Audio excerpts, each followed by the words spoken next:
BC आवाज प्रस्तुत करता है crypto corner powered by coin DCX। Crypto corner में आज हम बात करेंगे कि किस कंट्री के क्रिप्टोज को लेकर क्या रूल्स हैं। आपको बता दें कि ये एवर इवॉल्विंग है और आगे जाकर यहाँ पर रूल्स में तब्दीली भी आती रहेगी, शायद ये और इवॉल्व होंगे। लेकिन at this point in time US से शुरुआत कर लेते हैं और 2025 में एक बहुत बड़ी लीड हमने यूएस की तरफ से आते हुए देखी है।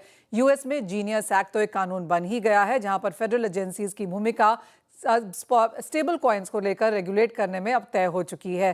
साथ ही साथ हमने देखा है कि यहाँ पर स्ट्रक्चर्ड नेशनल पॉलिसी की तरफ अब यूएस बढ़ता हुआ नजर आया है। वो केस टू केस बेसिस अब पीछे जाता जा रहा है। क्रिप्टो कंपनीज भी यहाँ पर रजिस्टर कर रही हैं नेशनल एक्सचेंज में, और ETFs में भी यहाँ पर कारोबार जोरदार तरीके से होने लगा है।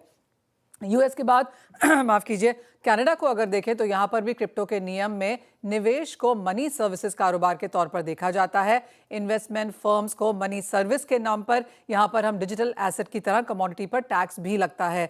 साथ ही साथ क्रिप्टो ETFs कनाडा में भी यहाँ पर ट्रेड करते हैं। अब बात यूके की करते हैं, जहां पर क्रिप्टो के नियम 2020 में रेगुलेशन की शुरुआत हुई थी और 2026 तक हमने यहाँ पर व्यापक नियामक ढांचे की उम्मीद बनते हुए भी नजर आई है। स्विट्जरलैंड को आपकी स्क्रीन पर लेके आएंगे और यहाँ पर क्रिप्टो के नियम काफी स्ट्रांग है स्ट्रक्चर रेगुलेटरी अप्रोच के तहत, और होल्डिंग टैक्सेस और संपत्ति टैक्स के अधीन इसे यहाँ पर टैक्स भी किया जाता है। तो यानी कि जो भी यहाँ पर वेस्टर्न कंट्रीज हैं, यहाँ पर काफी स्ट्रांग सपोर्ट हमने crypto as an asset class में आता हुआ देखा है। अब आपको एक ऐसी कंट्री के बारे में बताते हैं जिसने क्रिप्टो को, बिटकॉइन को रादर, एक लीगल टेंडर बनाया, और वो भी 2021 में। ऐसा करने वाला एल साल्वाडोर दुनिया का पहला देश बना, और बिटकॉइन लेन देन से आय पर विदेशी निवेशकों को यहाँ पर टैक्स में छूट भी है। सिंगापुर की बात की जाए तो यहाँ पर 2019 में पेमेंट सर्विस एक्ट को मंजूरी मिली थी, और crypto exchanges, custodial wallets providers को लाइसेंस है कि यहाँ पर ज़रूरत है। पेमेंट सर्विस एक्ट के तहत यहाँ पर लाइसेंस क्रिप्टो एक्सचेंजेस को भी मिलता है। यूरोपियन यूनियन क्रिप्टो के नियमों में यहाँ पर काफ़ी स्ट्रांग है। यूनिफाइड क्रिप्टो रेगुलेशन को यहाँ पर 2023 में अपनाया गया, और मीका के थ्रू यहाँ पर इसे मंजूरी मिली। मीका यानी कि मार्केट्स इन क्रिप्टो एसेट्स निवेशकों की सुरक्षा सुनिश्चित करता है, और निवेशकों को वित्तीय स्थिरता भी मिलती है। क्रॉस बॉर्डर रेगुलेटरी स्थिरता भी यहाँ पर काफ़ी हद तक कायम है। जापान की अगर बात की जाए तो यहाँ पर क्रिप्टो के नियम, पहला यहाँ पर येन पेग्ड स्टेबल कॉइन लॉन्च करने की तैयारी में जापान है, और ग्लोबल डिजिटल करेंसी इकोसिस्टम से जुड़ने में इसे जापान में मदद मिलेगी।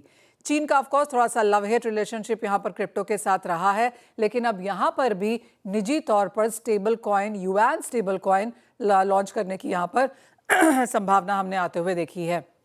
बात अब हांगकांग की करते हैं, जहां पर 1 अगस्त को स्टेबल कॉइन नियम पेश कर लिए गए हैं, और साथ ही साथ एशिया में ही पाकिस्तान में क्रिप्टो के नियम बनने लगे हैं।